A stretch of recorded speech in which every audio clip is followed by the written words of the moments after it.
ನಮಸ್ಕಾರ ವೀಕ್ಷಕರೇ, ಇದು ಸತ್ಯ. ಶಿವಮೊಗ್ಗದ Roman Catholic ಡಯಾಸಿಸ್ನ bishop Francis Serrao ಭಾಗವಹಿಸಿದ್ದ ಪ್ಯಾರಿಶ್ ಸಭೆಯಲ್ಲಿ ಶನಿವಾರ 22/2/2025 ಹರಿಹರದ ಆರೋಗ್ಯ ಮಾತಾ ಬೆಸಿಲಿಕಾ ಚರ್ಚ್ನಲ್ಲಿ ಘರ್ಷಣೆ ಭುಗಿಲೆದ್ದಿತು.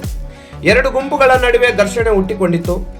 ಒಂದು ಚರ್ಚ್ ಹಣಕಾಸು ಖಾತೆಗಳಲ್ಲಿ ಪಾರದರ್ಶಕತೆ ತರಲು ಆಗ್ರಹಿಸುವ ಗುಂಪು ಮತ್ತು ಇನ್ನೊಂದು ಪ್ರತಿಭಟನೆಯನ್ನು ವಿರೋಧಿಸುವ ಗುಂಪು. ಪರಿಸ್ಥಿತಿ ಮಾತಿನ ಚಕಮಕಿ ಮತ್ತು ದೈಹಿಕ ಘರ್ಷಣೆಗೆ ಕಾರಣವಾಯಿತು. ಇದರ ಪರಿಣಾಮವಾಗಿ ಹಲವಾರು ವ್ಯಕ್ತಿಗಳಿಗೆ ಸಣ್ಣ ಪುಟ್ಟ ಗಾಯಗಳಾಗಿವೆ. Father KA. ಜಾರ್ಜ್ ಭೂ ಖರೀದಿ ಮತ್ತು ಚರ್ಚ್ ನವೀಕರಣಗಳಿಗೆ ಸಂಬಂಧಿಸಿದ ಹಣಕಾಸಿನ ವಿವರಗಳನ್ನು ಬಹಿರಂಗಪಡಿಸಲು ವಿಫಲರಾಗಿದ್ದಾರೆ ಎಂದು ಆರೋಪಿಸಿದರು. ಈ ಘಟನೆಯು ಗಮನ ಸೆಳೆದಿದ್ದು, ಚರ್ಚ್ ಸಮುದಾಯದೊಳಗಿನ ದೀರ್ಘಕಾಲದ ಉದ್ವಿಗ್ನತೆಯನ್ನು ಎತ್ತಿ ತೋರಿಸುತ್ತಿದೆ. ನಡೆಯುತ್ತಿರುವ ವಿವಾದವನ್ನು ಪರಿಹರಿಸಲು ಅಧಿಕಾರಿಗಳು ಮತ್ತು ಚರ್ಚ್ ನಾಯಕರು ಚರ್ಚೆಗಳನ್ನು ನಡೆಸುವ ನಿರೀಕ್ಷೆ ಇದೆ.